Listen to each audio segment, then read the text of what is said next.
हरिः ओं वक्रतुण्ड महाकाय सूर्यकोटिसमप्रभा निर्विघ्नं कुरु मे देव सर्वकार्येषु सर्वदा। ये दर्शकों नमस्कार, मैं पंडित श्रीकांत शर्मा ज्योतिषाचार्य आज के वीडियो में आपका हार्दिक स्वागत करता हूँ।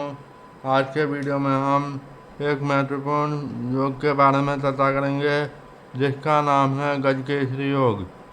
गजकेसरी योग कुंडली में चंद्रमा से केंद्र में यानी चंद्रमा जिस स्थान पर हो कुंडली में वहाँ से केंद्र में यानी पहले, चौथे, सातवें या 10वें भाव में यदि बृहस्पति स्थित हो तो गजकेसरी योग बनता है। चंद्रमा और बृहस्पति की युति 100% परिणाम देती है और यदि चंद्रमा और बृहस्पति की दृष्टि हो, मान लीजिए चंद्रमा 10वें भाव में स्थित है और गुरु जो है इसके ठीक सामने 4th भाव में स्थित है, तो इस प्रकार से इन दोनों की 7वीं दृष्टि पड़ेगी। 7वीं दृष्टि कैसे पड़ेगी? 1, 2, 3, 4, 5, 6, 7 इस प्रकार से चंद्रमा और गुरु की 7वीं दृष्टि पड़ेगी। इस प्रकार अगर यदि इनका दृष्टि संबंध बन रहा हो तब भी यह योग काम करेगा, परंतु यह गजकेसरी योग दृष्टि संबंध होने पर 80% परिणाम देगा और यदि केंद्र में हो तो 100% परिणाम देगा। उसके बाद बात करते हैं इस योग वाले व्यक्ति को किस प्रकार के फल मिलते हैं। इस योग वाला व्यक्ति अपने मन में जो भी ठान लेता है वह निश्चित रूप से वह काम करने वाला, निश्चित रूप से जो काम ठान ले वह काम करने वाला, दृढ़ निश्चयी, आत्मविश्वासी और विश्वास पात्र होता है। ऐसे जातक देश काल परिस्थिति के अनुसार उचित निर्णय लेकर कार्य को करने की अद्भुत क्षमता रखते हैं। अब इस योग के बारे में कुछ खास बातें ये हैं, कुछ खास शर्तें हैं, तभी यह योग बनेगा, अन्यथा नहीं। पहली बात तो यह है कि यदि चंद्रमा और बृहस्पति दोनों ही योग कारक हों तब ही यह योग बनेगा और यदि दोनों में से एक भी ग्रह यदि मारक हो तो यह योग काम नहीं करेगा। यदि दोनों योग कारक होने पर भी यदि इनकी डिग्री कम हो यानी 28, 29, 30 या 1, 2, 3, 4 हो तो भी यह योग काम नहीं करेगा। इसके लिए रत्न और बीज मंत्र के माध्यम से इनकी डिग्री को बढ़ाकर इस योग का लाभ उठाया जा सकता है। अब हम एक उदाहरण कुंडली लेते हैं जिससे और अच्छी तरह से समझ में आएगा गजकेसरी योग के बारे में। तो चलिए शुरू करते हैं। यहाँ हमने कर्क लग्न की कुंडली ली है। प्रथम भाव में 4 नंबर की गिनती लिखी हुई होती है, यह कर्क लग्न की पहचान होती है। 4, 5, 6, 7, 8, 9, 10, 11, 12, 1, 2, 3 इस प्रकार की कुंडली कर्क लग्न की कुंडली कहलाती है।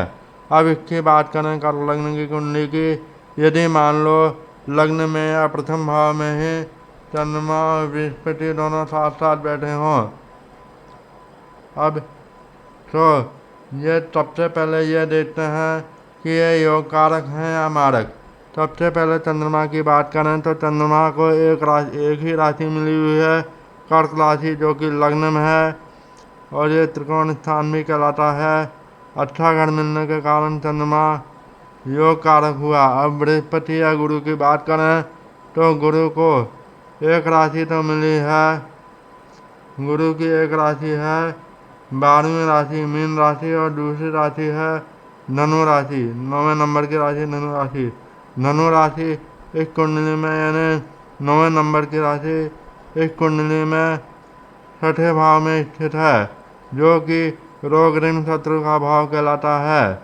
और गुरु की दूसरी राशि की बात करें तो दूसरी राशि गुरु की होती है मीन राशि, जो कि कर्क लग्न की कुंडली में नवम भाव में स्थित है। तो अब देखिए, और नवम भाव दर्शाता है धार्मिक कार्यों को, धार्मिक कार्यों में रुचि को, धार्मिक यात्रा को आदि को दर्शाता है नवम भाव। उसके अलावा नवम भाव से भाग्य का भी विचार किया जाता है। इस प्रकार से गुरु को एक घर अच्छा नहीं मिलने के कारण और दूसरा घर बहुत अच्छा मिलने के कारण यह योग कारक हुआ। और ख़ास बात यह है कि नवम भाव त्रिकोण का भाव है, इसलिए भले ही बृहस्पति को एक हाउस अच्छा नहीं मिला हो, तब भी गुरु योग कारक ही कहलाएगा, क्योंकि नवम भाव इसको त्रिकोण का भाव मिला है। इसलिए अब बात करते हैं, यह तो हुई इस प्रकार से दोनों ग्रह चंद्रमा और बृहस्पति योग कारक हुए, तो इसलिए गजकेसरी योग इस कुंडली में लागू होगा। अब प्रथम भाव की बात करें तो प्रथम भाव में चंद्रमा एक तो खुद की राशि में बैठा है और गुरु भी योग कारक है, इसलिए यह योग इस कुंडली में काम करेगा। यदि कर्क लग्न की कुंडली में चंद्रमा और गुरु की युति हो तो।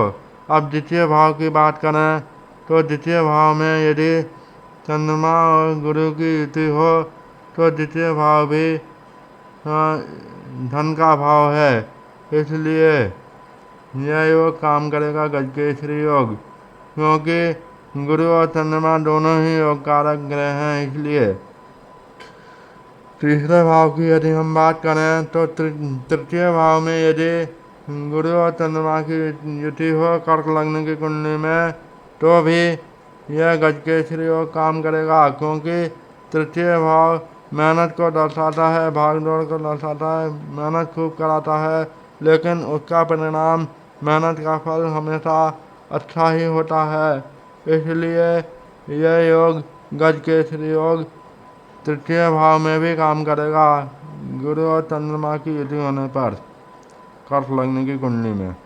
अब बात करते हैं चतुर्थ भाव की। बात करें तो चतुर्थ भाव में कर्क लग्न की कुंडली में यदि गुरु और चंद्रमा की युति हो तो भी गजकेसरी योग काम करेगा, क्योंकि गुरु और चंद्रमा दोनों ही योग कारक हैं। और दूसरी बात, इन दोनों को और ये दोनों अच्छे ही घर में बैठे हैं, जो चौथा घर जो कि एक तो केंद्र का भाव है, और दूसरी बात ये सुख सुविधा, वाहन, प्रॉपर्टी, माता आदि को दर्शाता है। समस्त प्रकार के सुखों का विचार चतुर्थ भाव से ही किया जाता है। इस प्रकार से दोनों ही ग्रहों की युति अच्छे घर में होने से यहाँ भी यह गजकेसरी योग काम करेगा। अगले घर की बात करते हैं तो पंचम भाव की बात करें तो कर्क लग्न की कुंडली में यदि पंचम भाव में गुरु और चंद्रमा की युति हो तो गजकेसरी योग काम नहीं करेगा, क्योंकि यहाँ पर चंद्रमा 8वीं राशि जो है वृश्चिक राशि, उसमें नीच का हो जाता है, इसलिए यह योग काम नहीं करेगा। यानी दोनों ही ग्रहों में से कोई भी ग्रह नीच का नहीं होना चाहिए। अब अगले घर की बात करते हैं। छठे घर की बात करें तो यहाँ पर भी गुरु और चंद्रमा की युति यानी गजकेसरी योग काम नहीं करेगा, क्योंकि हालांकि गुरु अपनी ही राशि में है लेकिन गलत घर में बैठा हुआ है, छठा भाव जो कि रोग ऋण शत्रु का भाव है, इसलिए यहाँ पर यह योग काम नहीं करेगा। उसके बाद बात करते हैं सप्तम भाव की। सप्तम भाव में कर्क लग्न की कुंडली में 10 नंबर की गिनती लिखी हुई होती है, और वहीं पर यदि गुरु और चंद्रमा की युति हो यानी गजकेसरी योग हो तो यह योग काम नहीं करेगा, क्योंकि गुरु यहाँ पर मकर राशि में नीच का हो जाता है। इसलिए इसलिए यह योग काम नहीं करेगा। अगली बात करते हैं अष्टम भाव में यदि गुरु और चंद्रमा की युति हो कर्क लग्न की कुंडली में तो भी यह योग काम नहीं करेगा, क्योंकि यह घर ही गलत है, मृत्यु तुल्य कष्ट को दर्शाता है। उसके बाद बात करते हैं नवम भाव की। नवम भाव में यदि गुरु और चंद्रमा की युति हो कर्क लग्न की कुंडली में तो यह योग 100% काम करेगा, क्योंकि गुरु एक तो स्वयं की राशि में है और योग कारक भी है और चंद्रमा भी योग कारक है, और दूसरी बात ये त्रिकोण स्थान में स्थित है, इसलिए यह योग यहाँ पर काम करेगा, गजकेसरी योग। इस व्यक्ति को बहुत ऊंचाइयों तक पहुँचाएगा। इस व्यक्ति का भाग्योदय बहुत जल्दी होगा। जिनके कुंडली में गजकेसरी योग, कर्क लग्न की कुंडली में गजकेसरी योग यदि नवम भाव में बन रहा हो तो। आगे बात करते हैं दसम भाव की। दसम भाव प्रोफेशनल लाइफ को दर्शाता है। इस भाव में यदि चंद्रमा और बृहस्पति की युति हो तो भी यह योग काम करेगा, क्योंकि यह केंद्र का भाव है दसम भाव, और गुरु और चंद्रमा दोनों ही योग कारक हैं। अगली बात करते हैं एकादश भाव की। बात करें तो वहाँ पर यदि एकादश भाव में यदि गुरु और चंद्रमा की युति हो कर्क लग्न की कुंडली में तो भी यह योग काम करेगा, क्योंकि पहली बात तो यह लाभ का भाव है और दूसरी बात यहाँ पर चंद्रमा उच्च का हो जाता है और गुरु और चंद्रमा दोनों ही योग कारक हैं। इसलिए अब बात करते हैं गुरु और चंद्रमा की युति कर्क लग्न की कुंडली में यदि द्वादश भाव में है तो यह योग काम नहीं करेगा, गजकेसरी योग काम नहीं करेगा, क्योंकि यहाँ पर एक तो घर ही गलत है, इसलिए यह योग काम नहीं करेगा। यह व्यय का भाव है। इसलिए इसके अलावा एक बात और बता दूं, यदि इनका दृष्टि संबंध बन रहा हो, यानी जैसे मान लो गुरु यहाँ पर बैठे हो दसम भाव में और चंद्रमा चतुर्थ भाव में बैठा हो, दोनों की दृष्टि पड़ने पर भी यह योग काम करेगा, परंतु दृष्टि संबंध होने पर इनके जो परिणाम मिलने चाहिए वह 80% ही परिणाम मिलेंगे, न कि 100%। इसी प्रकार 6, 8, 12, छठे 8वें और 12वें घर को छोड़ करके अन्य किसी घर में यदि चंद्रमा और बृहस्पति की युति हो तब भी इस योग के परिणाम केवल 80% ही मिलेंगे। केंद्र और त्रिकोण में गुरु और चंद्रमा की युति होने पर या दृष्टि युति होने पर ही इस योग के परिणाम 100% मिलेंगे।